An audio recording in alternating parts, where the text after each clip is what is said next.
క్రీస్తునందుకు స్వాగతం. నేను ఈరోజు ఒక ప్రసంగం టైప్లో కాకుండా కొంత బైబిల్ స్టడీ ఇలా చేయాలని ఆశపడుతున్నాను. ముందుగా నాతో పాటు వచ్చిన వాళ్ళకి తెలుసు ఈ విషయాలన్నీ, ముందు నుంచి నాతో జర్నీ చేసే వాళ్ళకి. కొత్తగా వచ్చిన వారు మాత్రం ఈ విషయాలు మీరు తెలుసుకోవాలని మీకు మనవి చేస్తున్నాను. రైట్. బైబిల్ ప్రకారంగా 3 లోకాలు ఉన్నాయి. ఎన్ని లోకాలు? 3 లోకాలు ఉన్నాయి. దాన్ని పరలోకం అని అనొచ్చు. ఏ లోకం అండి? హెవెన్ లేదా పరలోకం. ఇది బైబిల్ ప్రకారం ఉన్నటువంటి ఒక లోకం. ఈ లోకంలో ఏమున్నాయి అంటే ఏమండి, ఇది దేవుడు ఈ చూసారా వెలుగులా ఉన్నాడు.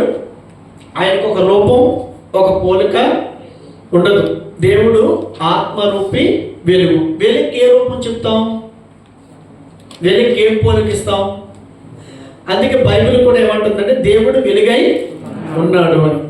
ఈ అత్యున్నతమైన సింహాసనం మీద వెలుగై ఉన్నటువంటి ప్రభు ఈ సింహాసనం చుట్టూ ఏముందంటే కనుక ఈ ఆకుపచ్చ కలర్లో ఉన్నటువంటి ఏమంటే నీల దోమ ధ్రువ ధ్వని లాంటి రంగులు ఎన్నో ఉంటాయి. అలాగే మనం చెప్పుకుంటున్నటువంటి రంగుల విల్లు, లేకపోతే అరివిల్ల, రెయిన్బో అది ఈ సింహాసనం చుట్టూ ఉంది. చూసారా? ఈ సింహాసనం చుట్టూ ఉంటది. ఆ సింహాసనానికి ముందు స్ఫటికము లాంటి ఒక సముద్రం ఉంటది. ఆ సింహాసనం చుట్టూ 4 జీవులు ఉంటాయి. ఆ సింహాసనానికి ఇరువైపులా 24 పెద్దలు కూర్చొని ఉంటారు. దానిపైన సెరూపులు కెరూపులు ఆయన చుట్టూ ఉంటారు. ఈ సెటప్ అంతా పరలోకంలో ఉంటది. ఇది దేవుడు ఆరాధించబడుతున్నటువంటి స్థలం. రెండోదిగా ఇక్కడ ఏముంటుందంటే ఇక్కడే మీరు చూస్తే కనుక ఇందాక చెప్పినటువంటి పోలికలని ఇక్కడ మీకు క్లియర్గా ఉంది. ఇక్కడ ఈ చుట్టూ ఉన్నది ఏంటంటే కనుక ఈ ఆకుపచ్చ కలర్లో ఉన్నటువంటి ఈ చుట్టూ ఉన్నది ఆయన చుట్టూ సింహాసనం చుట్టూ ఆవరించున్నటువంటి రంగుల విల్లు లేదా రెయిన్బో. ఈ సింహాసనాలు చూడు ఎదురుగుంటాయి. సింహాసనాల మీద కూర్చున్నటువంటి 24 పెద్దలు ఉన్నారు. ఇగో 4 జీవులు ఈ సింహాసనం చుట్టూ ఆవరించున్నాయి. ఇదంతా పరలోకంలో ఉన్నటువంటి మరొక సెటప్. దీనినే అత్యున్నతమైన సింహాసనం అంటారు.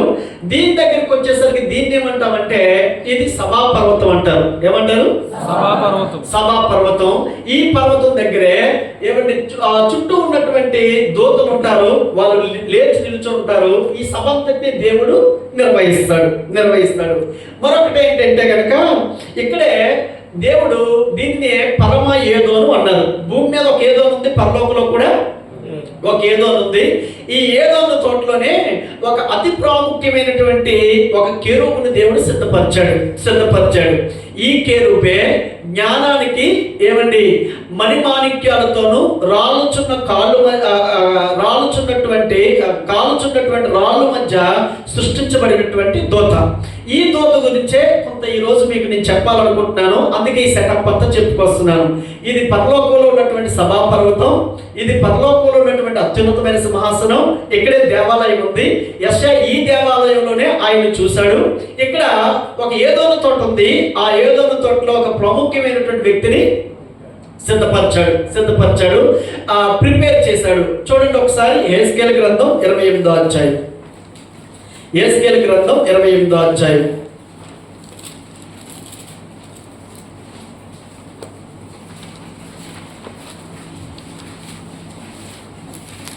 తీసారా? 13వ వచనం నుంచి నేను చదువుతున్నాను, లేదా 12 నుంచి నేను చదువుతున్నాను. నరపుత్రుడా, తూరు రాజును గురించి అంగలార్పు వచ్చిన మెత్తి ఇలాగూ ప్రకటింపుము.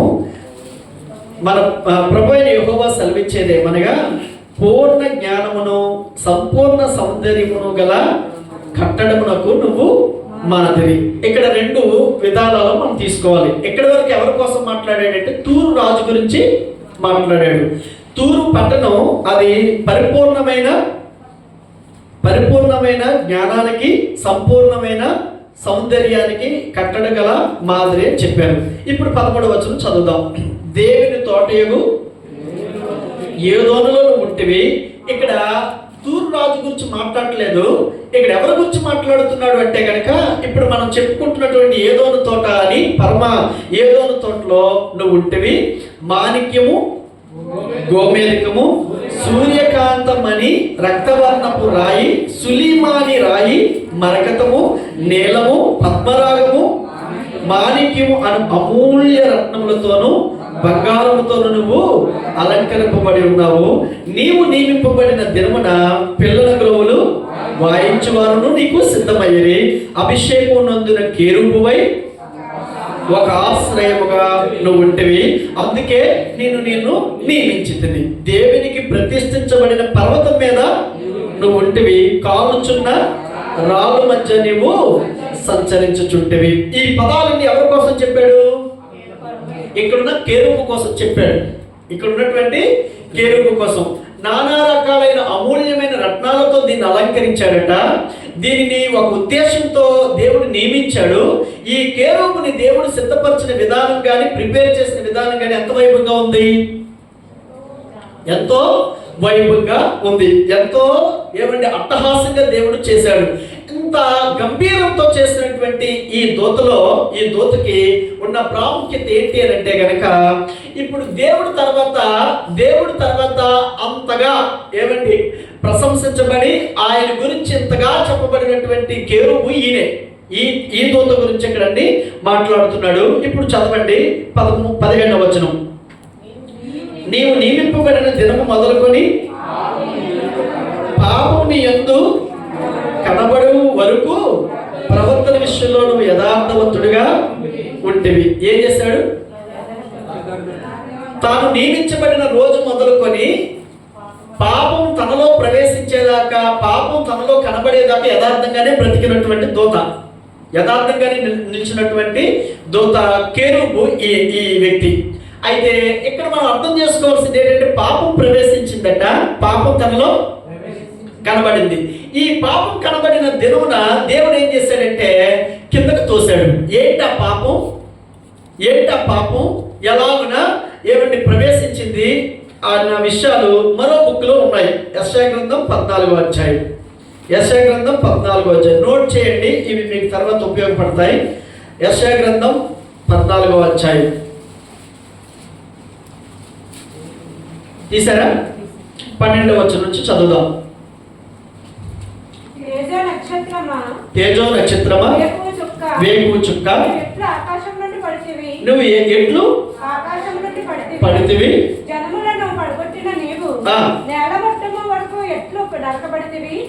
ఇప్పుడు తేజో నక్షత్రం అనగా ఇందాక మనం యెహెజ్కేలు గ్రంథంలో కేరూబు అని చదివాం. ఏమని చదివాం? కేరూబు అని చదివాం. ఇక్కడ యెషయా దీన్ని ఏమన్నాడంటే తేజో నక్షత్రం. దేవుడు ఏమై ఉన్నాడు? ఇక్కడ వెలుగుగా ఉన్నాడు. ఇప్పుడు ఈ దూతని కూడా దేవుడు ఈ కేరూబును కూడా తేజో నక్షత్రంగానే చేశాడు. ఇలా చేసినటువంటి ఈ తేజో నక్షత్రం ఏమైందట? నీవెట్లు ఆకాశం నుంచి పడితివి. ఎందుకు ఆకాశం నుంచి పడ్డాడు? యెషయా 14:12. ఎందుకో ఆకాశం నుంచి పడ్డాడు? పాపం తనలో కనిపించింది, ప్రవేశించింది. ఏంటా పాపం అంటే? చదువుతున్నాను చూడండి 11వ వచనం. నేను ఆకాశంలోకి ఎక్కిపోయేదును, దేవుడు నక్షత్రాలకు పైగా నా సింహాసనం ఎత్తును, ఉత్తర దిక్కునున్న సభాపర్వతం మీద కూర్చుందును. ఏమన్నాడమ్మా? నేను ఆ దేవుడి నక్షత్రాలన్నిటికంటే పైకి వెళ్తానంటే మిగతా దూతలందరికంటే పైన నా సింహాసనాన్ని పెట్టుకుంటాను. ఇంకేమంటున్నాడు అట? చదవండి కిందకి. నా సింహాసనాన్ని హెచ్చెత్తును, ఉత్తర దిక్కునున్న సభాపర్వతం మీద కూర్చుందును, మేఘమండలం మీదకి ఎక్కుదును, మహోన్నతునితో నన్ను సమానునిగా చేసుకుందునని నీవు మనసులో అనుకుంటేవి కదా. ఇక్కడ జాగ్రత్తగా వినాలి. ఇంతగా దేవుడు ఇన్ని మణిమాణిక్యాలతో రత్నాలతో అలంకరించి నియమించబడిన రోజున, అభిషేకించబడిన రోజున అనేక స్వరాలతో గంభీరంగా నియమించినటువంటి ఈ కెరూబు తేజో నక్షత్రం ఏమనుకున్నాడంటే, నేను నక్షత్రాలన్నిటికంటే పైకి వెళ్ళిపోవాలి, నేను ఉత్తర దిక్కున ఉన్నటువంటి సభాపర్వతం మీద కూర్చోవాలి, నన్ను నేను మహోన్నతునితో సమానునిగా చేసుకోవాలి అని ఇన్ని రకాలైనటువంటి ఆలోచనలు తన మనసులో పెట్టుకున్న కారణం చేత దేవుడు ఏం చేశాడంటే ఆకాశం నుంచి కిందకి త్రోసివేశాడు. ఇప్పుడు వరకు ఈయన ఎవరు అంటే ఒక తేజో నక్షత్రం, వెలుగైన దూత, కేరుబు, అభిషేకించబడిన కేరుబు. ఇప్పుడు ఈ కేరుబు ఏమయ్యాడంటే కిందకి త్రోయబడ్డాడు. కిందకి ఏమయ్యాడు? త్రోయబడ్డాడు. ఇప్పుడు చూడండి, ఈయన ఎక్కడ కూర్చోవాలనుకున్నాడంటే ఉత్తరం దిక్కునున్న సభా పర్వతం మీద కూర్చోవాలనుకున్నాడు. ఈ సభ ఏంటి అని అంటే, ఈ సభ అంటే ఏంటంటే, ఇది మన భాషలో చెప్పాలంటే, రాష్ట్ర పరిభాషలో చెప్పాలంటే ఇది అసెంబ్లీ, ఒకవేళ దేశ పరిభాషలో చెప్పాలంటే ఇది పార్లమెంట్. ఇక్కడ ఏం జరుగుతాయి? ఏం జరుగుతాయి? సమావేశాలు జరుగుతాయి. దేనికోసం? రాష్ట్రంలో జరిగే సమావేశాలన్నీ ఇక్కడ మంత్రులందరూ కూడుకొని దీని అంతటినీ ముఖ్యమంత్రి నిర్వహిస్తాడు. దానికి ఒక సభాధిపతి ఉంటాడు. అలాగే దేశంలో అయితే ఏమిటి పార్లమెంట్ నిర్వహించే ఒక సభాధిపతి ఉంటాడు. దాని అంతటికి మెయిన్ హెడ్ ఎవరంటే కనుక ప్రధానమంత్రి ఉంటాడు. అయితే పరలోకంలో కూడా ఒక సభ జరుగుతుంది. ఆ సభలో దేవుడే నిర్వహిస్తాడు. ఇప్పుడు ఈ కేరుబు ఏమనుకున్నాడంటే ఆ సభను తను ఏలాలనుకున్నాడు, నిర్వహించాలనుకున్నాడు. మహోన్నతుడు ఎలా చేయగలడో నేను అలా చేయగలనని తనతో సమానుడిగా చేసుకోవాలనుకున్నాడు. ఇక్కడ ఒక పాపం ఏంటంటే, దేవుడు సృష్టికర్త, ఈ కేరుబేమో సృష్టించబడిన దూత. సృష్టికర్త సృష్టించబడింది ఒకటి కాదు, సృష్టించిన వారితో సమానుడిగా చేసుకోవాలనుకోవడమే పాపం. చెప్పండి. సృష్టించబడిన వాడితో సమానంగా ఉండాలనుకోవడమే పాపం. ఈ రోజున చాలా మంది ఏమంటారంటే, మీ దేవుడు మీకున్నాడండి, మా దేవుడు మాకున్నాడని అంటుంటారు. అసలు దేవుడు ఒక్కడే.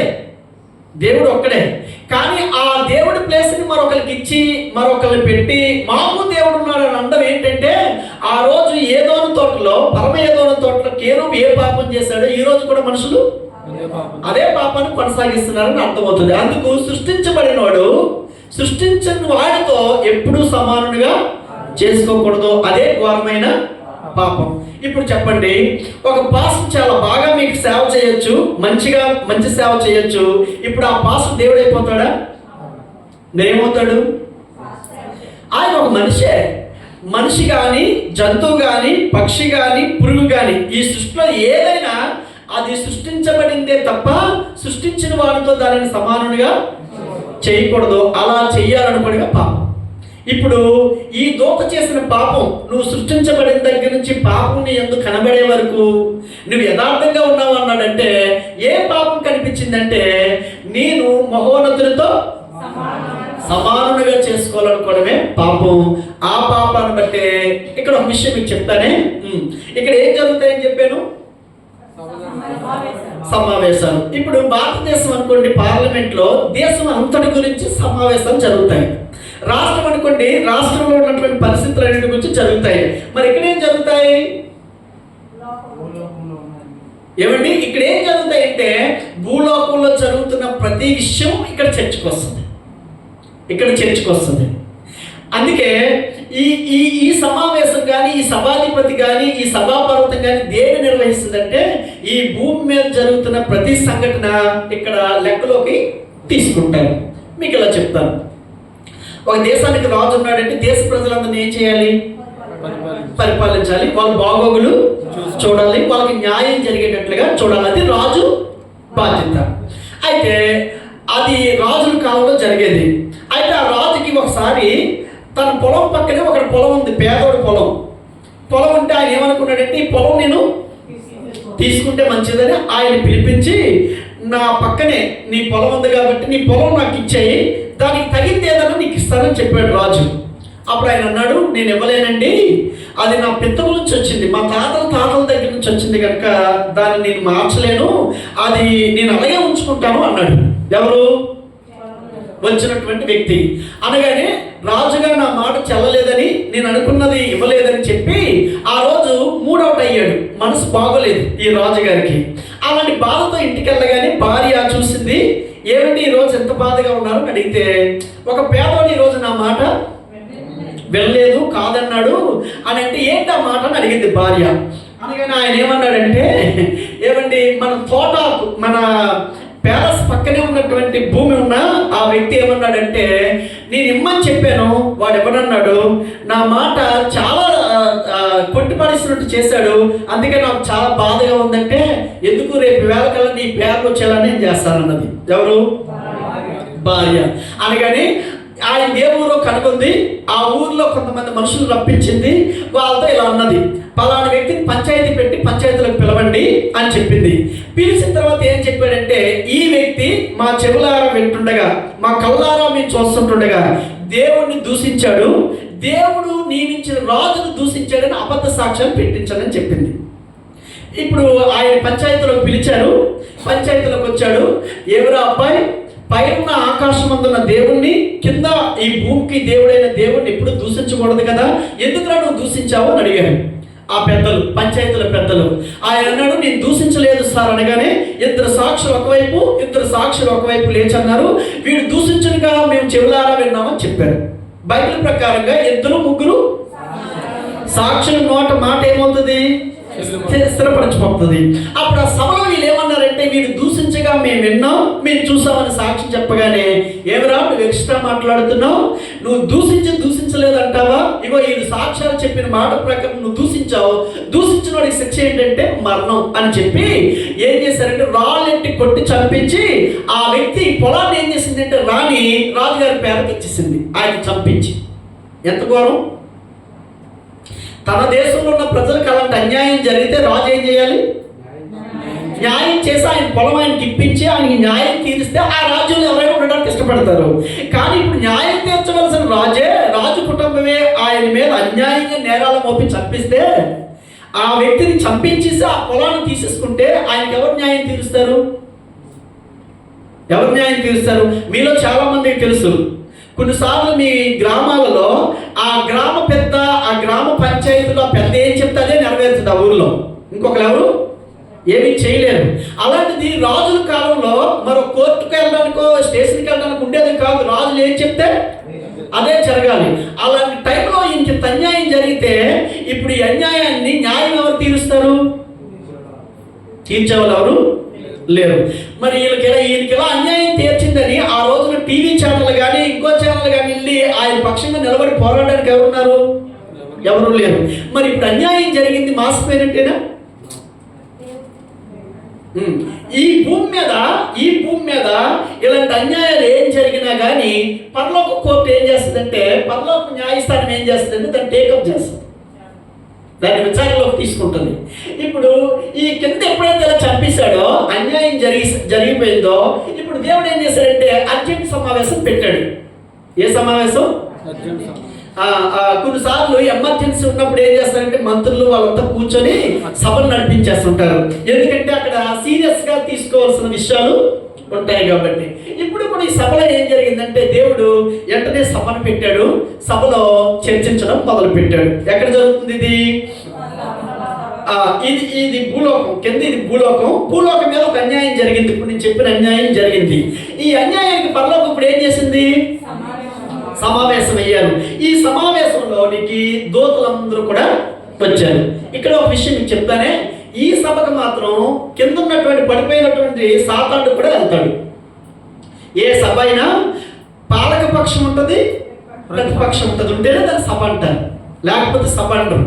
ఇప్పుడు ఈ సభలోకి ఎవరు వస్తారంటే, ఈ పడిపోయినటువంటి దూత వస్తాడు. యోబు గ్రంథంలోంచి మనం ఆలోచిస్తే, ఒక దూత అంతా ఎక్కడి నుంచి వెళ్ళాడు? భూలోకంలోంచి వెళ్ళాడు. వెళ్ళగా దేవుడు అన్నాడు, నువ్వు ఎక్కడి నుంచి వచ్చావు అని అడిగాడు. నా నియోజకవర్గం ఏంటి? భూలోకం నుంచి వచ్చానని చెప్పాడు. అయితే నువ్వు భూలోకం నుంచి వస్తే అక్కడ ఒకడు ఉంటాడే, భూమి మీద ఒక ఆయన ఉంటాడే, ఆయన యథార్థవంతుడు, నీతిమంతుడు, ఏమంటే దేవుని యందు భయభక్తులు కలవాడని ఈ భూమి మీద ఉన్నటువంటి వ్యక్తిని గురించి ఇక్కడ దేవుడు అడుగుతాడు అనమాట. సరే, ఇప్పుడు స్టోరీ ఏంటంటే, ఇక్కడ ఈ పాలక పక్షంలో లేదా దేవుడు నిర్వహిస్తున్న ఈ సభలో దేవుడు దూతలు మాత్రమే కాదు కానీ భూమి మీద నుంచి సాతానుడు కూడా అక్కడికి హాజరవుతాడు. సాతానుడు కూడా అక్కడికి వెళ్ళి హాజరవుతాడన్న విషయం మనం గుర్తించాలి. సరే, ఇప్పుడు భూమి మీద జరిగిన అన్యాయం కోసం ఇప్పుడు ఇక్కడ ఏం జరుగుతుంది? సమావేశం, తీర్పు జరుగుతుంది. ఇక్కడ నాకు అర్థమైందా, కన్ఫ్యూజ్గా ఉందా? అర్థమైందా? ఇప్పుడు రండి, నాతో రండి. ఇప్పుడు ఈ భూమి మీద ఈ రాజు పేరు ఏంటంటే ఆహాబు. ఏం పేరమ్మా? తన భార్య పేరు చంపించేసింది కదా, అబద్ధ సాక్షులు పెట్టి. తన భార్య పేరు యెజబెలు. చెప్పండి. ఆహాబు, యెజబెలు. ఒక పేదవాడు నోరు నొక్కిశారు, మరణింపచేశారు, ఆ పొలాన్ని తీసుకున్నారు.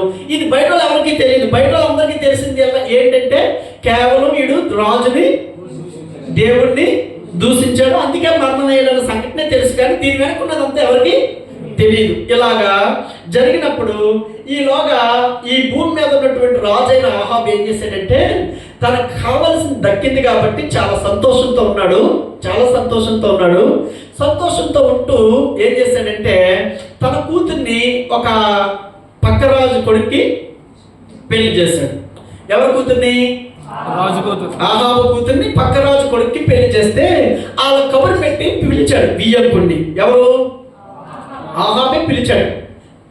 కూతుర్ని ఇచ్చినటువంటి ఏమండి ఆ పిల్ల మామగారిని పిలిచి అన్నాడు, నేను ఒక ప్రాంతం మీదకి వెళ్ళబోతున్నాను యుద్ధానికి, నువ్వు నేను ఒకటే కదా, మనం చుట్టాలు వియ్యంకులు అయ్యాం కదా, అందుకు నీ రాజ్యము, నీ ప్రజలు, నీ సైన్యం నాతో కూడా కలిస్తే నేను ఒక ప్రాంతాన్ని గెలుచుకోవాలనుకుంటున్నాను, అందుకు నువ్వు కూడా వస్తే బాగుంటుంది అన్నాడు. ఎవరితో? వియ్యంకుడితో. మీకు ఆ భాషలో చెప్తే అర్థమవుతుంది కదా. వియ్యంకుడు అన్నాడు, మనం దోస్తులమైనప్పుడు నా సైన్యం అంతా నీదే, నా రాజ్యం అంతా నీదే, నేను ఒకటే అన్నాడు. అన్నప్పుడు సరే వెళ్దామని చెప్పి వీళ్ళిద్దరూ వెళ్ళడానికి సిద్ధపడుతున్నారు. ఎక్కడ? భూలోకంలో. ఈ విషయంలోనే దేవుడు ఏం చేశాడు? కలుగు చేసుకొని ఇక్కడ తీర్పు పెట్టాడు. అది పరలోకంలో జరుగుతుంది. భూమి మీద ఏమో వీళ్ళు కలుసుకున్న టైంలో ఆ వచ్చిన వియ్యంకుడు కొంచెం భక్తిపరుడు, ఈయనలాంటి మూర్ఖుడు కాడు. ఆయన ఏమన్నాడంటే, నీతో పాటు రావడం నాకు ఇష్టమే కానీ అది దేవుని చిత్తమో కాదో మనం తెలుసుకోవాలి కదా అన్నాడు.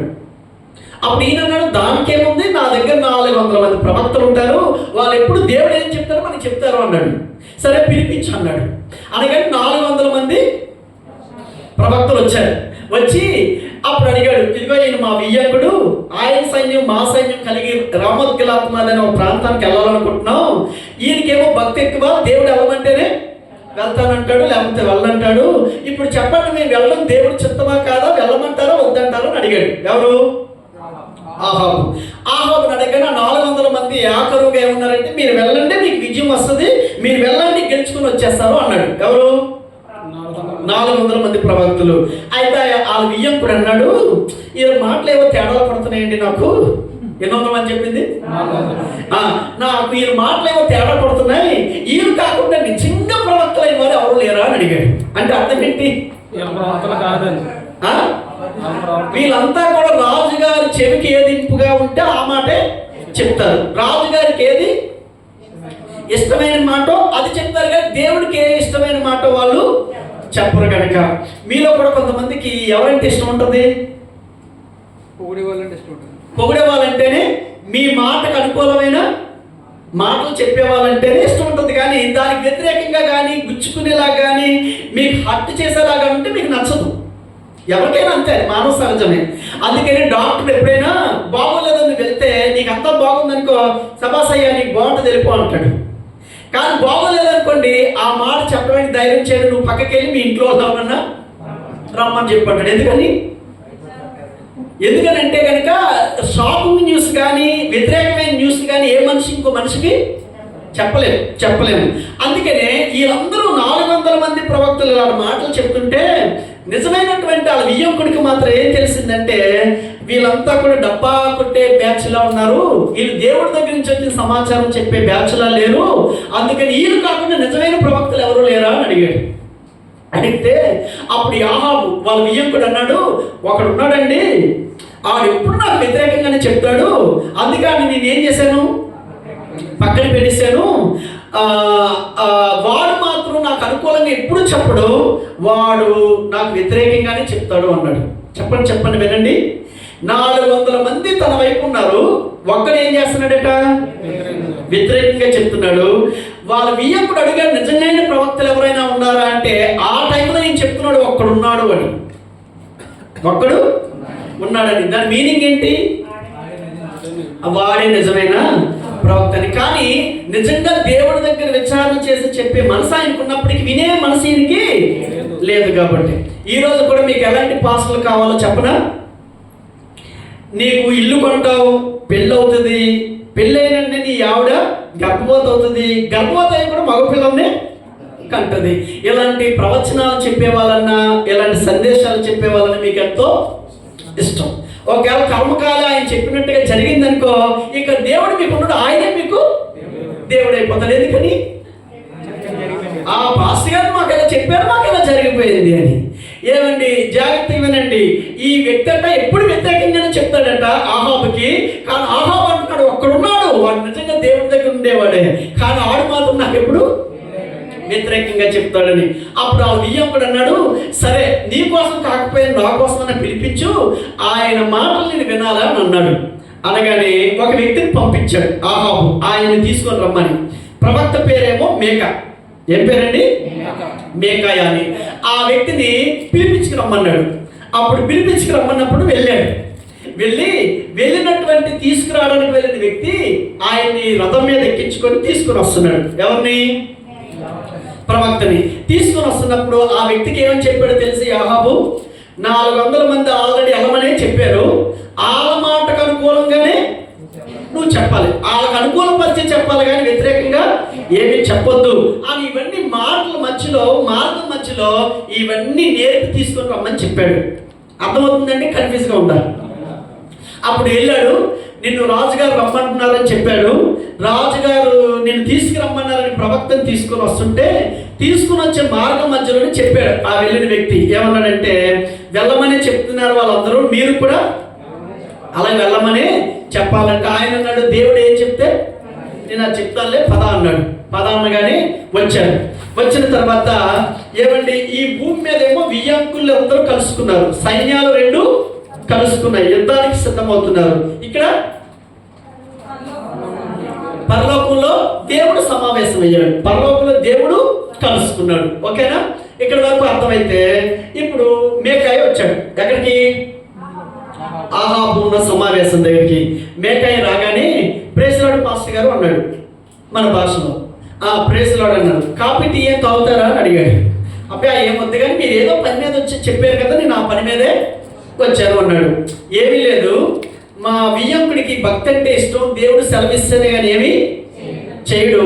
మేము రామోద్గిరాప్ మీదకి వెళ్ళాలనుకుంటున్నాం, ఆయన నేను కలిపి, అందుకు వెళ్ళమంటావా వద్దంటావా అని అడిగాడు. ఎవరు? ఆహాబు. ఆయన అన్నాడు, ఓహో యుద్ధానికి వెళ్తారా, వెళ్ళైతే గెలిచిద్దిగానే అన్నాడు. ఏమన్నాడు? వెళ్ళైతే గెలిచిద్దిగానే అనగానే అప్పుడే ఒళ్ళు మండిపోయింది దీనికి. ఏమనాలి? ప్రవక్త వచ్చి, ఓహో వెళ్తారండి, ప్రార్థన చేస్తాను, దేవుడు మిమ్మల్ని దీవిస్తాడు, మీరు వెళ్ళిన చోట మీకు విజయం వస్తుందని చెప్పాలి. కానీ ఏమని మాట్లాడుతున్నాడు? వెటకారంగా వెళ్తావా, వెళ్ళైతే గెలిచింది కానీ అంటే ఎలా ఉంటుంది? ఏంటనే ఈయన బీపీ ఏపీ ఎక్స్ప్రెస్లో పెరిగిపోయి, నేను చెప్పానా, నేను ఇది ఎలా అంటాను, నేను చెప్పానా అంటున్నాడు. ఎవరితోని? వియ్యంకుడితో. అప్పుడు వియ్యంకుడు సముదాయిస్తున్నాడు, ఆగు చెప్పు, ఆగి ఆయన ఏం చెప్తాడు ఆగని. ఈయనకేమో ఆగలేకపోతున్నాడు. అప్పుడు వెంటనే మేకా ఏమన్నాడో చదువుదాం. రాజులు మొదటి గ్రంథం 22వ అధ్యాయం. రాజులు మొదటి గ్రంథం. ఇప్పుడు దాకా నేను 22వ అధ్యాయం 1 నుంచి జరిగిన స్టోరీ అంతా చెప్పిస్తాను మీకు. ఒక మాటలో చెప్పాలంటే ఇప్పటి వరకు నేను చెప్పింది 21, 20వ అధ్యాయం, 21వ అధ్యాయం, 22వ అధ్యాయంలో ఉన్న స్టోరీ అంతా చెప్పాను ఇప్పుడు దాకా. ఇప్పుడు చదువుదాం 22వ అధ్యాయం 20వ వచనం. దానికంటే కొంచెం మేధ చదువుదాం. 17వ వచనం. అతడు అంటే మేకాయ, ఇశ్రాయేలులందరూ కాపర్లేని గొర్రెల వలనే కొండల మీద చెదిరి ఇంట నేను చూచితిని, వారికి యజమానుడు లేడు, ఎవరి ఇంటికి వారు సమాధానంగా వెళ్ళడని యెహోవా సెలవిచ్చునని చెప్పాను. ఏమన్నాడు మేక వచ్చి? జాగ్రత్తగా వినండి, నేను చెప్తున్నాను వినండి. ఏమని చెప్తున్నాడు మేకాయ అంటే, నాకు ఒక దృశ్యం కనబడుతుంది. ఏంటంటే ఇశ్రాయేలు ప్రజలందరికీ అప్పటి వరకు కాపురు ఎవరాలకి? రాజు ఉన్నాడు. ఇప్పుడు నాకు రాజు లేనట్టుగా, గొర్రెలు చెదిరిపోయినట్టుగా, చల్లా చెదిరైపోయినట్టుగా, వాళ్ళ కాపరు లేనట్టుగా నాకు కనిపిస్తుంది కనుక మీరు యుద్ధానికి వెళితే కాపరు పోతాడు, గొర్రెలన్నీ చెదిరిపోయినట్టుగా అయిపోతాయి, దయచేసి మీరు యుద్ధాన్ని ఆపి ఎవరి ఇంటికి వాళ్ళు సమాధానంగా వెళ్ళండి అన్నాడు. చెప్పడం తప్ప ఆ మాట అన్నాడు. అనగానే 18వ వచనంలో, అప్పుడు ఇశ్రాయేలు రాజు యెహోషాపాతును చూచి, ఇతడు నన్ను గూర్చి మేలు పలకక కీడే ప్రవచించున్నాడని నీతో చెప్పలేదా అనగా, ఏమన్నాడమ్మా? ఏమయ్యా వియ్యంకుడా యెహోషాపాతు, ఈయన నా గురించి ఎప్పుడు కీడే చెప్తాడు కానీ మేలు ఎప్పుడైనా పలుకుతాడని చెప్పానా? చూడు ఇప్పుడు కాపరే నేను పోతానంట, నా గొర్రెలన్నీ చెదిరిపోతాడు, ఎవరి కీడు మాట్లాడుతున్నాడు చూసావా అన్నాడు. అనగానే ఇప్పుడు మేకా ఏమంటున్నాడో చదువుతున్నాను. 19 మేకాయ ఇట్లను, యెహోవా సెలవిచ్చిన మాట ఆలకించు. యెహోవా సింహాసనాసీనుడై ఉండగా పరలోక సైన్యమంతయు ఆయన కుడిపార్శ్వమున ఎడమపార్శ్వమున నిలిచి ఉండుట నేను చూచితిని. ఏం చూశాడు? పరలోకంలో దేవుడు సమావేశం అయిపోయాడు, ఆల్రెడీ సింహాసనం మీద కూర్చోడిపోయాడు. ఆ పరలోక సైన్య సమూహం అంతా కుడి పక్క ఎడమ పక్క నిలుచొని అక్కడ తీర్మానాలు చేసేస్తున్నారు. ఎక్కడి గురించి? భూలోకంలో జరిగిన అన్యాయం గురించి. ఒక పేదవాడిని చంపి ఆడి ధనవంతటిని, వాడు భూమిని తీసుకున్నటువంటి అన్యాయం గురించి ఈ కోర్టు ఏం చేస్తుందంటే, ఈ సభ ఏం చేస్తుందంటే పరిగణలోకి తీసుకొని ఇక్కడ ఆల్రెడీ సభ ప్రారంభం అయిపోయిందని చెప్పాడు. ఆ సభలో ఏం జరుగుతుందో చెప్పాడు. చదువుతున్నాను. ఏమండి? యెహోవా సింహాసనాసీనుడై ఉండగా పరలోక సైన్యం అంతయు ఆయన కుడిపార్శ్వమున ఎడమపార్శ్వమున నిలిచి ఉండుట నేను చూచితిని. అక్కడ ఏ సభలో ఏం మాట్లాడుతున్నారంటే 20వ వచనం, ఆహాబు రామోత్గిలాదు మీదకి పోయి అక్కడ ఓడిపోయినట్లుగా ఎవడు అతనిని ప్రేరేపించునని యెహోవా సెలవీగా. ఎక్కడ? పరలోకంలో సభలో ఏమని మాట్లాడుతున్నాడంటే, ఇప్పుడు ఆహాబుని యుద్ధానికి వెళ్ళకుండా ఎవడు ఆపకూడదు, యుద్ధానికి వెళ్ళేటట్లుగా ఎవరైనా ప్రేరేపిస్తాడా దేవుడు అడుగుతున్నాడు. మేకా ఏమో ఆఫీసీలో ఉన్నాడు, అలా ఆపకుండా అతను యుద్ధానికి వెళ్ళాలి, యుద్ధంలో ఆయన ఏమవ్వాలి? ఓడిపోయి చావాలి. అందుకు దేవుడు ఆ సభలో నిర్ణయించింది ఏంటంటే కనుక ఆ మీటింగ్కి వెళ్ళేటట్లుగా, సభకి వెళ్ళేటట్లుగా ఎవరైనా, లేదా ఆ యుద్ధానికి వెళ్ళేటట్లుగా ఎవరైనా చేస్తారా అని అడిగాడు. అనగా ఏమైందో చదువుతున్నాను చూడండి. ఆహాబు రామోత్గిలాదు మీదకి పోయి అక్కడ ఓడిపోయినట్లు అతడు ఎవడు అతన్ని ప్రేరేపించిన యెహోవా సెలవిగా ఒకడు ఈ విధముగాను యోచన చెప్పుచున్నారు. ఏమన్నారంటే, ఎడమ కలకి వెళ్ళేటట్లు చేద్దామా, ఈ విధంగా చేద్దామా, ఆ విధంగా చేద్దామని చాలా మంది దేవుడికి ఏం చేస్తున్నారంటే, అక్కడికి మీరు కూడా సభలో అదే కదా చెప్తారు, ఆ అపోజిషన్ వాళ్ళు ఎలా చెప్తారు, మరొకరు ఇంకోలా చెప్తుంటారు. ఇవన్నీ జరుగుతున్నాయి ఆ సభలో. కింద మీటింగ్ లో మేకాయి కూర్చొని, ఇద్దరు రాజుల మధ్యలో కూర్చొని పరలోకంలో ఏం జరుగుతుందో చెప్తున్నాడు వాళ్ళకి. అక్కడ ఏం జరుగుతుందో చెప్తున్నాడు. అక్కడ 21వ వచనం, అంతలో ఒక ఆత్మ ఎదుటికి వచ్చి యెహోవా సన్నిధి నిలబడి నేను అతన్ని ప్రేరేపించిందనగా, వచ్చి ఒక దూత ఏమన్నాడు, నేను వెళ్తానండి, ఆ బాధ్యత నాకు వదిలేయండి, నేను వెళ్తానని చెప్తున్నాడు దేవుని సన్నిధిలో. దేవుడు అడుగుతున్నాడు, ఏ విధంగా వెళ్తావని అడిగాడు.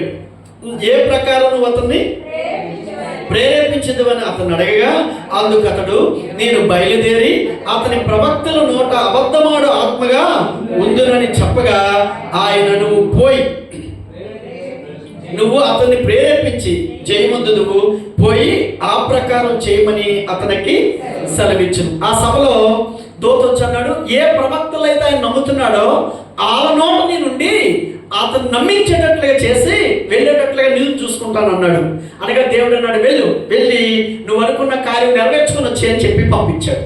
పంపించగానే చదువుతున్న 23వ వచనం, యెహోవా నిన్ను గూర్చి కీడు యోచించి నీ ప్రవక్తల నోట అబద్ధమాడు ఆత్మను ఉంచి ఉన్నాడు.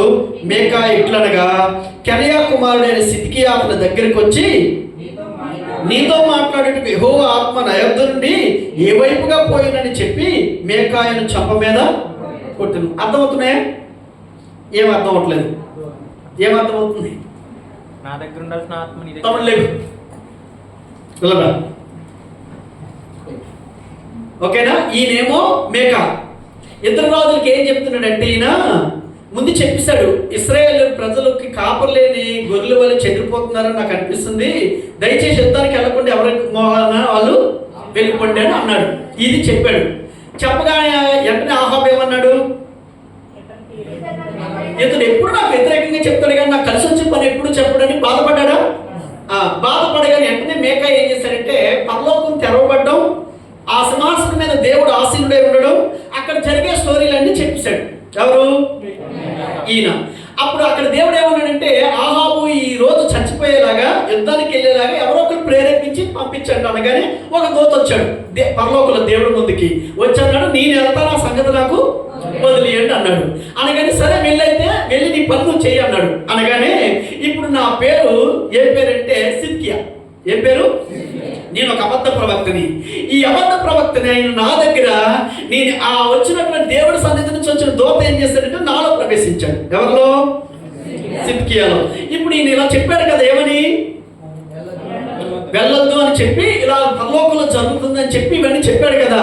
ఇలా చెప్తున్న వ్యక్తి దగ్గరికి వచ్చి పటాలను చంపగా కొట్టన్నాడు.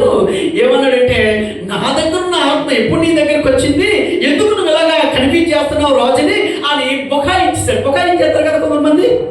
ఆ బుకాయింపు చేసేసరికి రాజుకి అక్కడ ఉన్నటువంటి ఆ వియ్యంకుడికి ఇద్దరికి ఏమనిపించిందంటే, ఓహో ఇదే దేవుడు ఆత్మలా ఉంది, దేవుడు ఈయనలో నుంచి ఇలా మాట్లాడుతున్నాడంటే ఈయన కాదనుకొని చెప్పి మొత్తానికి ఇద్దరు నమ్మేటట్లుగా నమ్మించేశాడు. ఎవరొచ్చి? అక్కడ అబద్ధ ప్రవక్త వచ్చి ఈయన కొట్టాడు, ఈయన బుకాయించాడు, నా దగ్గర ఉన్న ఆత్మ అని ఆ నమ్మ పలికించగానే కొంత భక్తులు ఉన్న ఆ వియ్యంకుడు కూడా మోసపోగానే వెంటనే ఏమన్నాడంటే సిద్కియా ఆహాబు రాజు ఏమన్నాడంటే ఈ మేకాయని కాళ్ళు చేతులు కట్టేసి సెరసాల వేసేయమన్నాడు. ఎవరిని? మేకాయని వేసేమని దేవుడు మనకి ఏం ఆనవాళ్ళు ఇచ్చాడు? ఎల్లమని ఆనవాలించాడు. దేవుడే స్వయంగా మనకి చెప్పాడు కాబట్టి మనం వెళ్తున్నాం. మళ్ళీ తిరిగి వస్తాను, వచ్చిన తర్వాత ఆ సంగతి నేను చెప్తాను. అప్పుడు వరకు సావడంకండి. క్లాస్ మాత్రం భోజనం అంటే ఒక జైల్లో ఉన్నటువంటి ఖైదీకి బతకడానికి ఎంత తిండి పెట్టాలో, ఎన్ని నీళ్ళు ఇవ్వాలో అన్ని నీళ్ళు. కడుపు నిండా కూడు పెట్టకూడదు, కడుపు నిండా నీళ్ళు ఇవ్వకూడదు, బతకడానికి మాత్రం వాళ్ళు. ఎందుకంటే నేను మళ్ళీ తిరిగి వస్తాను కదా. తిరిగి వచ్చినప్పుడు నువ్వేమన్నావు, నేను చచ్చిపోతానన్నావు, చూడు నేను తిరిగి వచ్చానని నీ రుజువు పరచడానికి ఆయన బతికే ఉండాలని చెప్పి జైల్లో వేయించాడు. ఎవరిని? మేకాయన.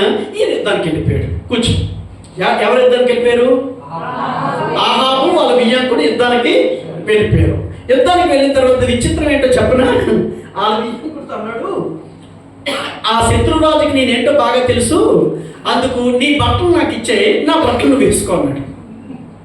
ఎవరితో? వియ్యంకుడితో. అప్పుడు ఆయన ఏం చేశాడు, ఇశ్రాయేల్ రాజు బట్టలేమో ఆయన వేసుకున్నాడు, ఆయన బట్టలేమో ఇశ్రాయేల్ రాజుకి ఇచ్చాడు. ఇవ్వగానే అక్కడున్న సైన్యం ఏమన్నారంటే ముందు రాజు మీద గురి పెట్టండి అని. ఏ దేశం మీదకి వెళ్తున్నారు ఆ రాజు ఏమన్నాడంటే రాజును గురి పెట్టండి అనగానే ఆ రాజు వేషంలో ఉన్నటువంటి వాళ్ళ వియ్యంకుడి మీద గురి పెట్టారు. ఎవరు? అక్కడ ఉన్నటువంటి సైన్యం. ఈయన మాత్రం మారు వేషంలో ఉన్నాడేమో, ఈయన కనబడలేదు. విచిత్రం ఏంటంటే బాలు ఎవరి కోసం అని ఎత్తి ఈయనకి వచ్చి గుండెలు దిగబట్టింది. ఎవరికి వచ్చి? యెహోషాపాతు కాదు. మీరు ఎక్కడున్నారు? వియ్యంకుడు కాదు, వియ్యంకుడిని చంపాలనుకుని, ఎందుకంటే ఆయన నిజమైన రాజు అనుకొని. అప్పుడు దగ్గరికి వెళ్ళి చూసేసరికి ఈయన కాదని వాళ్ళకి అర్థమైంది, ఆయన వదిలేశారు. ఇప్పుడు మరి ఈ రాజు ఎక్కడున్నాడు వెతుకుతున్నారు, ఆ వెతుకులాటలో కనబడలేదు, ఎందుకంటే వేషంలో ఉన్నాడు కాబట్టి. కానీ ఎవరికో గురి పెట్టారు బాణం, ఎవరి కోసం వదిలేరు, ఈయనకి వచ్చి గుండెలు దిగబడిపోయింది. ఎవరికి వచ్చి? ఆహాబుకి వచ్చి. సరే, ఇదంతా మీకు ఎందుకు చెప్పానంటే భూమి మీద జరుగుతున్న వాళ్ళు చేసిన ఆగడాలు, వాళ్ళు చేసిన అన్యాయం ప్రశ్నించేవాడు ఎవడు? లేడు. ఈ భూమి మీద నువ్వు చేసింది తప్పు అని నిలబెట్టేవాడు ఎవ్వరూ లేరు. అయితే పరలోకం వదిలిపెట్టిందా? మీకు చాలాసార్లు బాధపడుతూ, చాలాసార్లు గింజుకుంటూ, చాలాసార్లు గట్టిగా ఎందుకు చెప్పానో తెలుసా? ఈ భూమి మీద నువ్వు చేసే ఏ పనైనా ప్రశ్నించేవాడు, అడిగేవాడు, తిట్టేవాడు ఎవడు లేకపోవచ్చు, కానీ పరలోక సింహాసనం మాత్రం నిన్ను వదలదు. పరలోక సింహాసనం నిన్ను విడిచిపెట్టదు. అక్కడ ప్రతి చిన్నదాన్ని కూడా అది లెక్కలోకి తీసుకుంటుంది. లెక్కలో తీసుకొని అది అలా చెప్తా. అందుకే నేను ఇలా అంటాను, అన్యాయం జరుగుతుందా నీకు ఏ బాధపడద్దు, న్యాయం తీర్చేవాడు ఉన్నాడు. మన దేవుడి పేరేంటి? న్యాయాధిపతి. న్యాయాధిపతి. అందుకని ఈ భూమి మీద జరుగుతున్న ప్రతి అన్యాయం వెనుక దేవుడు అక్కడ సభలో ఆయన తీర్పు తీరుస్తాడన్న సంగతిని మర్చిపోవద్దు. అందుకని పరలోకం అనేది ఉంది. అందుకని అది ఎవరో చెప్పిన కళ కాదు, బోటకం కాదు. కొంతమంది ఏమనుకుంటారంటే అది ఎవడు చూసి వచ్చాడండి అని అనుకుంటుంటారు. ఎవడు చూసి వచ్చినాడో చెప్పాడు పరలోకం ఉందని. నేనుండే స్థలంలో మీరు ఉండులాగున నేను మరలా వచ్చి మిమ్మల్ని తీసుకొని వెళ్తానని అది చూసిన వాడు, తయారు చేసిన వాడు, దాన్ని నిర్మించిన వాడు చెప్పాడు. కాబట్టి పరలోక రాజ్యం అనేది ఉంది అన్న సంగతి మీరు మర్చిపోకండి. భూలోకం కూడా ఉంది. ఇప్పుడు భూమి ఉంది అన్నందుకు రుజువు మనం భూమి మీద ఉన్నాం కాబట్టి. ఓకేనా? రైట్. ఇప్పుడు మూడవదిగా పాతాళ లోకం కూడా ఉంది. ఏ లోకం ఉందమ్మా? పాతాళ లోకం ఉంది. ఇప్పుడు జాగ్రత్త వినండి. ఈ దూతని ఆ రోజు తప్పు చేశాడని, దేవుడితో సమానుడిగా చేసుకున్నాడని దూతని ఏం చేశాడు? దేవుడి కిందకి తోసాడు కదా. తోసినప్పుడు మరి దీనికి అంతం ఉందా అంటే ఉంది. దీనికి ఏముంది? అంతం ఉంది. దీనిని అంతం చేయడం కోసమే దేవుడు ఏం చేశాడు? పాతాళ లోకం అనే ఒక లోకాన్ని సిద్ధపరిచాడు, ఏర్పాటు చేశాడు. ఇప్పుడు ఈ సాతాను ఎక్కడికి వెళ్ళాలి? పాతాళ లోకానికి వెళ్ళాలి. కానీ కొంత టైం ఇచ్చాడు దేవుడు. ఏం చేశాడు? కొంత సమయం ఇచ్చాడు. ఆ సమయం వరకు సాతానుడు ఎక్కడ ఉంటాడంటే ఈ మధ్యాకాశంలోని, భూలోకంలోని అన్నింటిలో ఉంటాడు. కానీ చివరికి ఎక్కడికి వెళ్ళాలి? పాతాళానికి వెళ్ళాలి. ఇప్పుడు చెప్తున్నాను, జాగ్రత్తగా వినండి. పాతాళంలో ఏమేమి ఉన్నాయో కూడా మీకు చెప్తాను. పాతాళంలో ఏమేమి ఉన్నాయో కూడా మీకు చెప్తాను. బిలము అని ఒక స్థలం ఉంది. ఏముందమ్మా? బిల్లము అంటే మీరు ఏదైనా కప్పిప్పి, ఒక డొక్కు లాంటి దాన్ని కప్పిప్పి అందులో పెట్టి కప్పేస్తే ఏంటి అర్థం? ఇక అందులోంచి బయటికి మీరు రాలేరని అర్థం. అంటే మిమ్మల్ని లోపల పెట్టి దాంట్లో కప్పేస్తే ఇక మీరు బయట స్వేచ్ఛగా తిరగలేరు. బిలం అనగా స్వేచ్ఛ లేకుండా బంధించబడినటువంటి ఒక స్థలం. అయితే ఆ రోజు ఈ సాతానుడు వచ్చాడా? ఈ కేరువు, ముందు మనం కేరువు అన్నాం కదా. ఇప్పుడు పాపం చేసినప్పటి నుంచి ఏమయ్యాడు? వీడు సాతానుడుగా మారాడు. వీడొక్కడే కాకుండా పరలోకంలో చాలా మంది దూతల్ని మార్చేశాడు. మార్చి తనతో పాటు కింద పడినప్పుడు దేవుడు ఏం చేశాడంటే కొంతమందిని ఆడతో తిరగడానికి విడుదల ఇచ్చాడు, లేదా స్వేచ్ఛనిచ్చాడు. కొంతమందిని ఏం చేశాడంటే ఈ బిలములో బంధించాడు. ఇక్కడ వరకు అర్థమైందమ్మా? ఇప్పుడు చూడండి, వీటితో వచ్చినటువంటి వ్యక్తులందరూ కలిపితే దెయ్యాలు. ఈ దెయ్యాలన్నిటికి అధిపతి ఎవరు? సాతానుడు. కొన్ని దెయ్యాలు మాత్రం తిరగనికుండా ఎక్కడ పెట్టాడు? బిలంలో ఉంచాడు. నెంబర్ 2. రెండోది ఏముందంటే అగాధం అనే ఒక ప్లేసు ఉంది. ఏముందమ్మా? అగాధం అనే ఒక ప్లేస్ ఉంది. మూడోది ఏముందంటే మృతుల ఆత్మలుండే స్థలం. ఈ భూమి మీద మనిషి బ్రతికి చచ్చిపోతారా? చావరా? చచ్చిపోతారు. చావంటే అర్థం ఏంటి? చావంటే అర్థం ఏంటి? చావు అంటే లేదా మరణం అంటే విడిచిపోవుట అని అర్థం. విడిచిపోవుట అని అర్థం. దాని మీనింగ్ అది. విడిచిపోవడం అంటే అర్థం ఏంటంటే ఇప్పుడు నాలో శరీరం ఉంది, ఆత్మ, రెండు కలిసి ఉన్నాయి. మరణం అంటే అర్థం ఏంటంటే రెండు విడిచిపెట్టడం. ఈ దేహాన్ని ఆత్మ వదిలేయడం, ఆత్మ విడిచిపెట్టి వెళ్ళిపోవడం. ఆత్మ ఉన్నంతకాలం ఈ దేహంలో ప్రాణం ఉంటుంది, బ్రతుకుతాం, మాట్లాడతాం, చూస్తామని. కానీ ఆత్మ ఎప్పుడైతే విడిచిపెట్టి వెళ్ళిపోయిందో ఈ శరీరానికి చలనం ఉండదు. కాబట్టి దాన్ని మరణం అన్నాం అన్నమాట. ఇప్పుడు అలా చనిపోయినటువంటి బాడీని ఏం చేస్తాం? భూమి మీద పాతేస్తాం లేదా కాల్చేస్తాం. కానీ ఆత్మ ఎక్కడికి వెళ్తుంది అంటే ఈ పాతాళ లోకంలో ఉన్నటువంటి ఈ స్థలానికి వెళ్ళిపోద్ది. జాగ్రత్త వినండి. ఈ భూమి మీద యేసు ప్రభుని నీ రక్షకుడిగా అంగీకరించి నా పాపం కోసం ఆయన ప్రాణం పెట్టాడని నమ్మి నా కోసం రక్తం కార్చాడని నమ్మిన వాళ్ళ ఆత్మలు ఎక్కడికి వెళ్తాయి? పరలోకానికి వెళ్తాయి. నమ్మలేని వాళ్ళ ఆత్మలు ఎక్కడికి వెళ్తాయి? పాతాళంలోకి వస్తాయి. ఏ మనిషి అయినా భూమి మీద బతికినంతకాలం బతుకుతాడు. చనిపోయిన తర్వాత ఏ మనిషి శరీరమైన భూమి మీద ఉండిపోద్ది, ఈ దేహం భూమి మీద ఉండిపోద్ది. కానీ ఆత్మ మాత్రం నమ్మితేనే పరలోకం వెళ్తుంది, నమ్మకపోతే ఎక్కడికి వెళ్తుంది? పాతాళంలోకి వస్తుంది. ఇదే మృతుల ఆత్మలుండే స్థలం. ఇక్కడ వరకు అర్థమైందమ్మా? అయితే ఇప్పుడు జాగ్రత్త వినండి.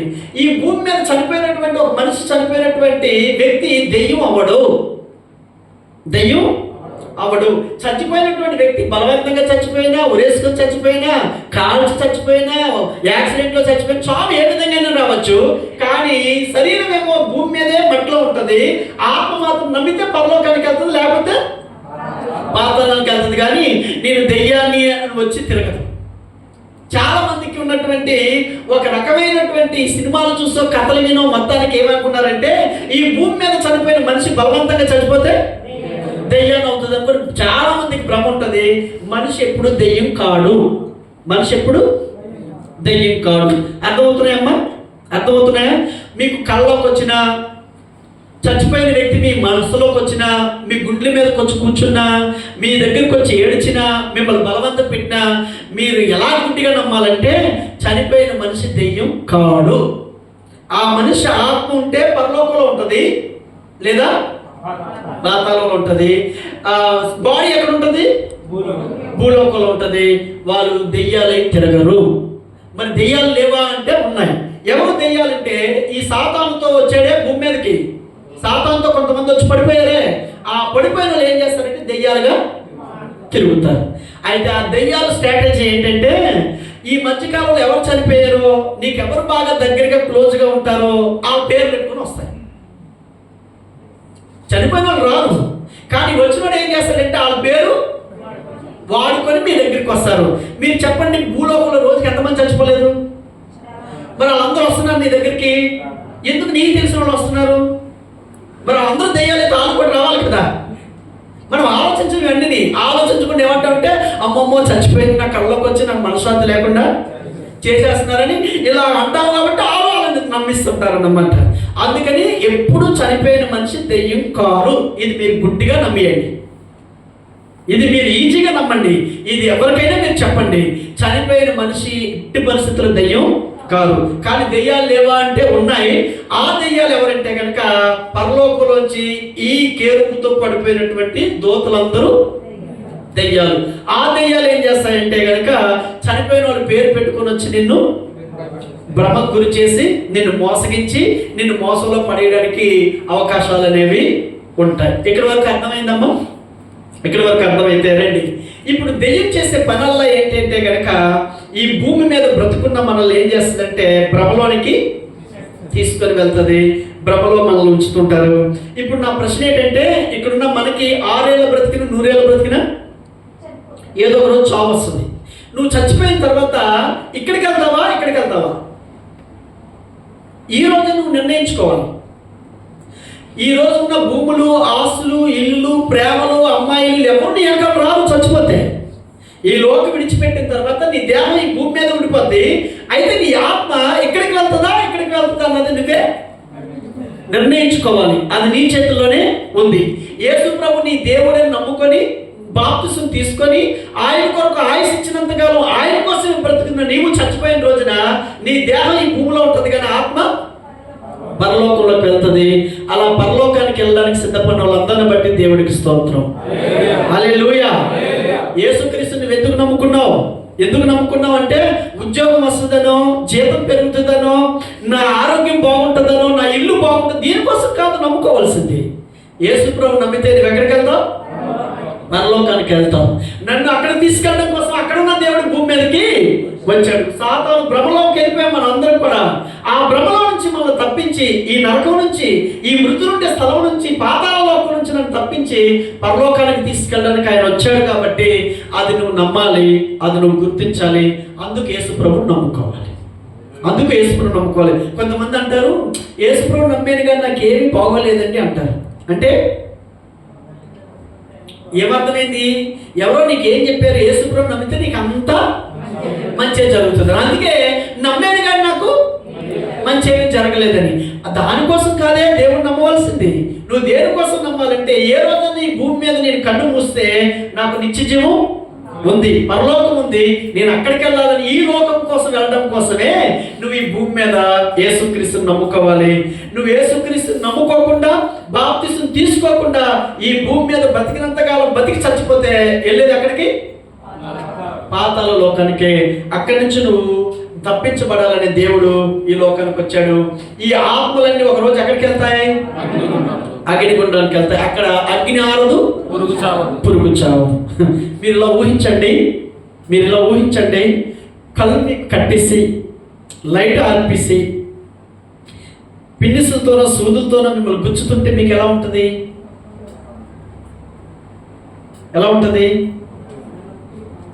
భలే ఉందని ఎంజాయ్ చేస్తారా? ఏమండి, ఈ అగ్నిగుండంలో కూడా గుచ్చుతూ ఉంటే నీ ప్రాణం ఎంత కొట్టుమిట్లాడుతుందో, ఎలా విలవిల్లాడిపోతావో, ఏం జరుగుతుందో తెలియదు. ఆ చీకట్లో ఎవరు గుచ్చుతున్నారో నీకు తెలియదు, కానీ నీ ప్రాణం ఏమవుతుందంటే నెత్తికెక్కిపోయినట్లుగా అనిపిస్తుంది. చావాలంటే చావు రాదు, బతుకుదామంటే తృప్తి ఉండదు. అగ్ని ఆరదు, పురుగు చావదంటే అర్థం నీకు చావు ఉండదు అక్కడ. కానీ నిత్యం ఏం చేస్తావు? యాతన పడుతూనే ఉంటావు, పళ్ళు పట్ట కొరికేస్తుంటావట. ఇదేంటి బతుకు అని చీకట్లో నిన్ను అలా గుచ్చుతుంటే ఎలా నీ ప్రాణం ఎప్పలాడిపోద్దో ఈ నరకంలో కూడా అలాగే అయిపోతుంది. ఆ అగ్నిగుండంలోకి వెళ్ళడం, ఆ అగ్నిగుండంలో బ్రతకడం, అది నిత్య నరకం అంటే దాని నుంచి చచ్చిపోయినా బాగుంది అనిపిస్తుంది, కానీ ఆత్మకి చావు. అందుకే పురుగు చావు, అది దివారాత్రులు ఉంటున్నది. అంత తీవ్రమైన శిక్ష నుంచి నేను తప్పించడం కోసమే దేవుడు ఈ భూమి మీదకి వచ్చి సిలువలో ప్రాణం పెట్టాడు. ఇలాంటి శిక్ష నుంచి నేను తప్పించి ఈ పాతాళానికి ఎవ్వరూ వెళ్ళకూడదని, ఈ అగ్నిగుండం నుంచి నేను రక్షించడం కోసం ఆ పరమ తండ్రి ఈ భూమి మీదకి వచ్చి తన ప్రాణం పెట్టాడు కనుక ఆ దేవుడు ఈ రోజు నిన్ను పిలుస్తున్నాడు. ఈ సత్యాలు చెప్పడానికి చర్చలు, ఈ రాజ్యము, ఈ గమ్యం మార్చడానికే ఈ బోధలన్నీ. ఇంత ఖర్చు, ఇంత ప్రయాస, ఇంతమంది కష్టం ఎందుకనంటే ఆ నిత్య నరకాగ్ని నుంచి నువ్వు తప్పించబడాలని. అయితే వాళ్ళేదో వచ్చారు, మనం ఏదో చర్చికి వెళ్ళాం, వాళ్ళు ఏదో పాడారు, మనం ఏదో వినిపించామని నువ్వు దీన్ని టేక్ ఈజీగా తీసుకుంటే, చాలా నిర్లక్ష్యంగా తీసుకుంటే, కేర్లెస్గా తీసుకుంటే, రేపొద్దున్న వెళ్ళేది ఎక్కడికమ్మా? అగ్నిగుండానికి. అగ్ని ఆరదు, పురుగు చావదు, దాని నుంచి నువ్వు తప్పించుకోలేవు. పళ్ళు పట్ట కొరుకుతావు కానీ చావు రాదు నీకు. అక్కడి నుంచి నువ్వు తప్పించబడలేవు. అలాంటి నరకం నుంచి తప్పించడం కోసమే ప్రభువైన యేసుక్రీస్తు లోకానికి వచ్చి సిలువలో ప్రాణం పెట్టి రక్తం కార్చాడు. ఈరోజు ఈ లోకంలో మనం ఉన్నాం. ఏ లోకంలో? ఏదో ఒక రోజు కన్ను మూస్తే ఈ లోకానికన్నా వెళ్తావు. నీకు ఏది కావాలి? రెండు దారులు, ఒకటి పరలోకం, ఒకటి పాతాళం. పరలోకం కావాలా, పాతాళం కావాలా? తెలుసుకో మానవ. అందుకని ఈ దినమే నువ్వు తెలుసుకోవడానికి ప్రయత్నం చేయాలని మనం చేస్తున్నాను.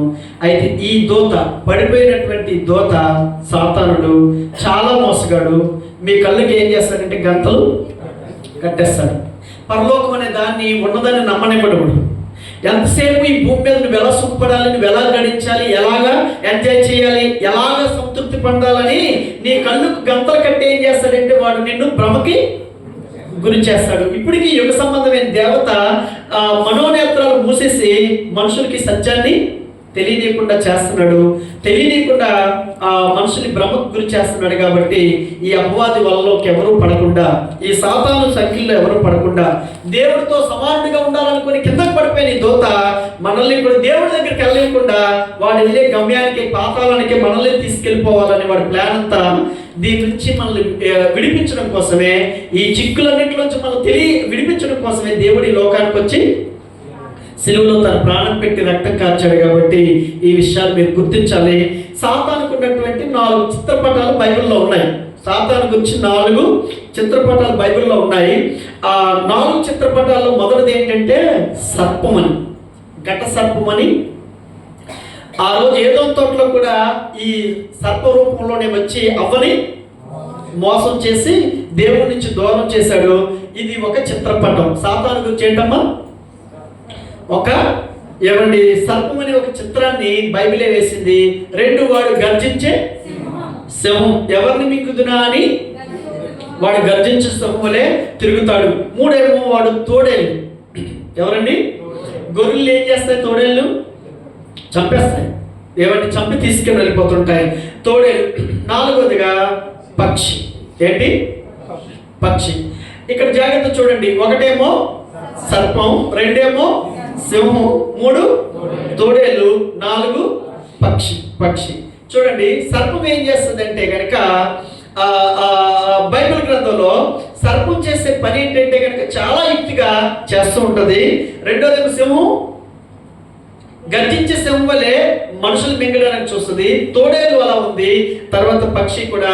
అలాగే బైబిల్లో వేటగాడుగా ఈ సాతానుని వేటగాడుగా పోల్చాడు. రెండోదిగా విత్తువాడుగా పోల్చాడు. ఈ గురుగులు గోధుమల పంటలో రైతల్లి ఏమి విత్తాడు? గోధుమలే విత్తొచ్చాడు.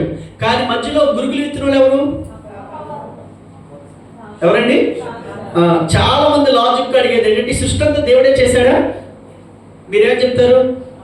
అవునంటాం, దేవుడే చేశాడంటాం. మరి సృష్టిలో అంతా దేవుడు మంచిదే చేస్తే చెడు ఎలా వచ్చిందని అడుగుతారు.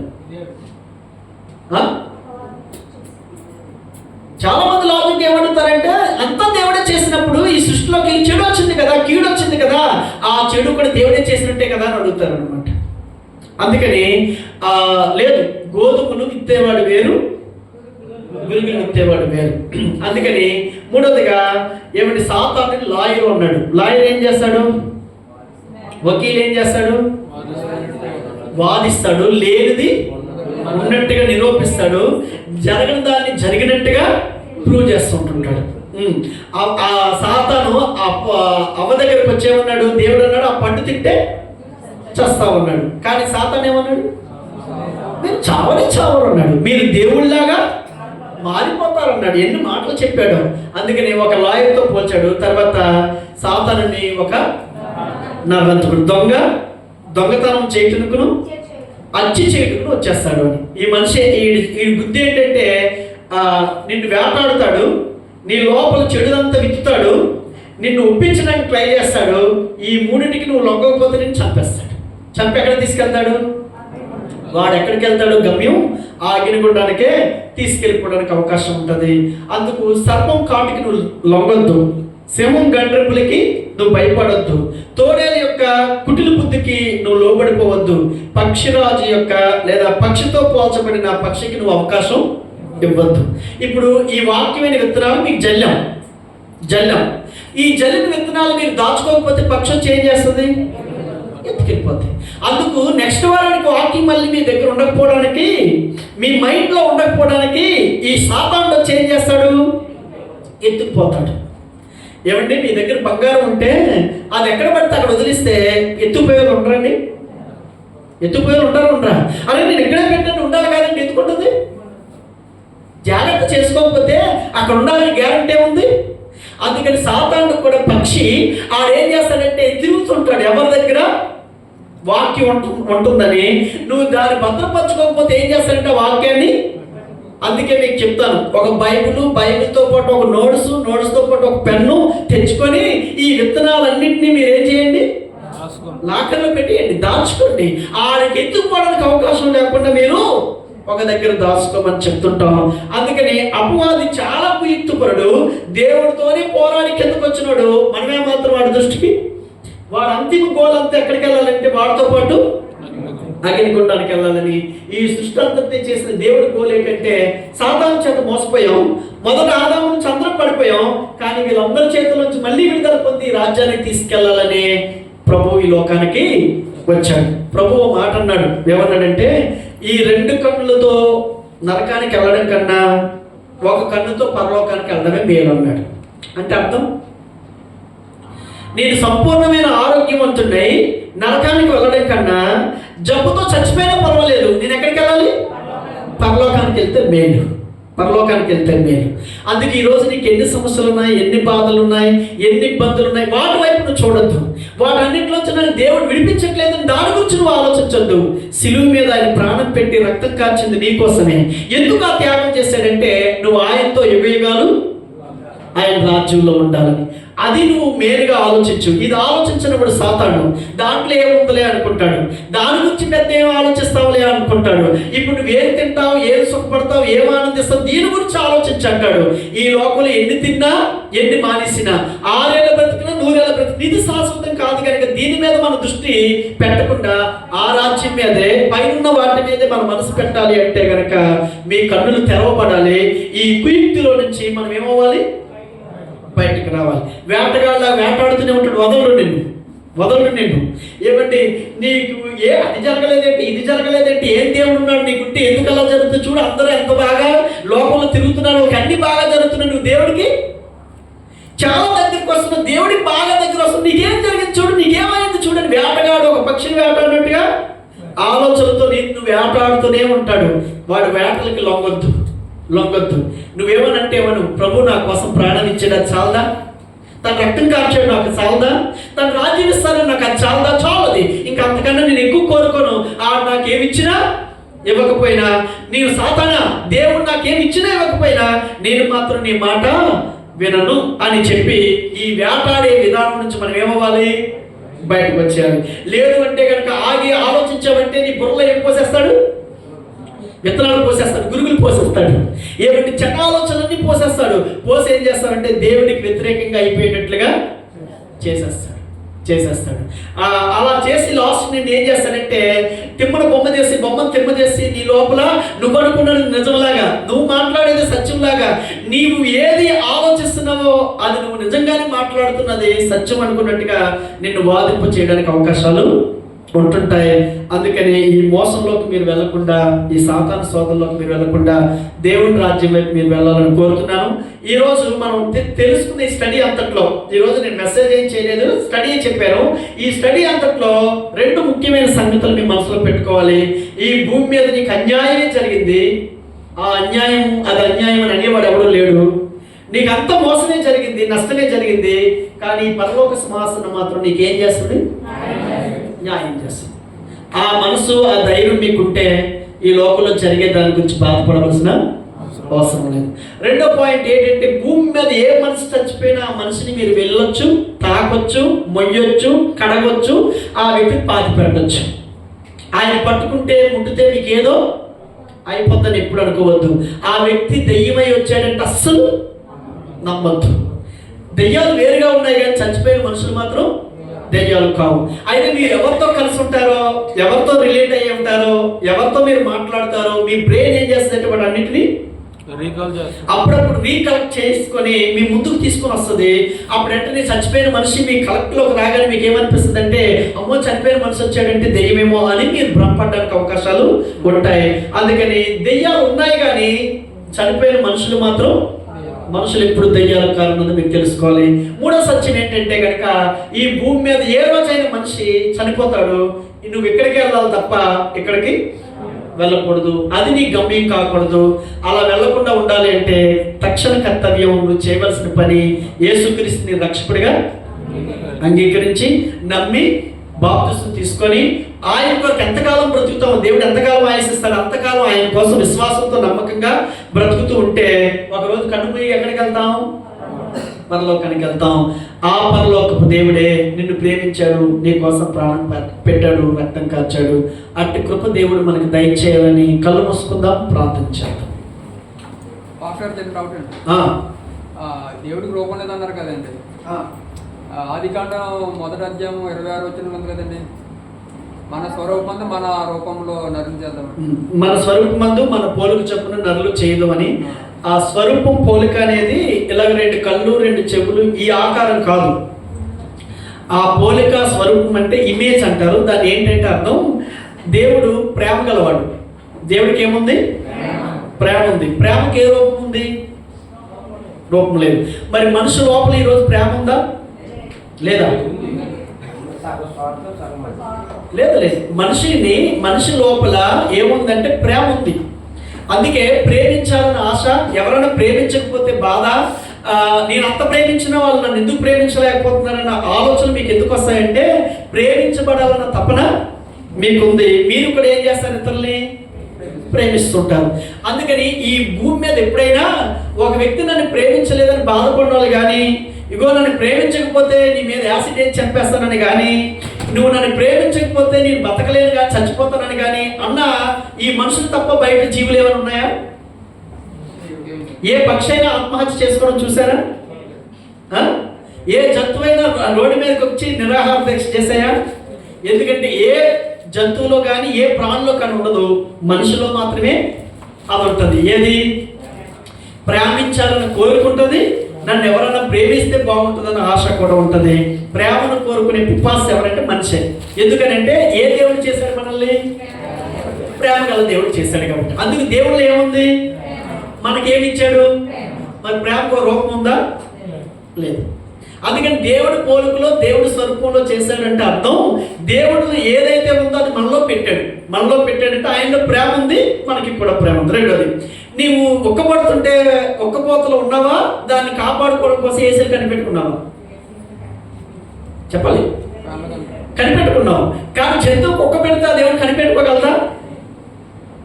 ఏమండి, కనిపెట్టుకుంటుందా? అంటే క్రియేటివిటీ ఏ ప్రాణికి ఉండదు, మనిషికే ఉంటుంది. ఎందుకంటే మనిషికి దేవుడు ఆ క్రియేటివిటీ ఇచ్చాడు. దేవుడు ఏం చేశాడు? ఆకాశం కావాలని కలిగి చేశాడు, భూమి కావాలని కలిగి చేశాడు. ఏది అవసరమో దాని అంతటిని ఆయన క్రియేట్ చేయగలిగాడు. అలా క్రియేటివిటీని కూడా మనకి దేవుడు ఇచ్చాడు అంటే ఆయన పోలికని మనకి ఇచ్చాడని అర్థం. ఇలాంటివి చాలా ఉంటాయి. అలాంటి దాన్ని పోలిక స్వరూపం అన్నారు తప్ప రెండు కళ్ళు. ఇప్పుడు మనకి ఏ ఆకారం ఉంది? ఈ ఆకారం కాదు, ఈ ఆకారం కాదు. పోలిక స్వరూపం అంటే దేవుళ్ళో ఏ లక్షణాలు ఉన్నాయో ఆ లక్షణాలు మనలో పెట్టాడని అర్థం. ఓకేనా? ఇంకా డౌట్స్ ఏమైనా ఉన్నాయా అని అడుగుతున్నాను. ఓకే, ప్రార్థన చేద్దాం, టైం కూడా అవుతుంది కనుక. చాలా మాటలు విన్నాం.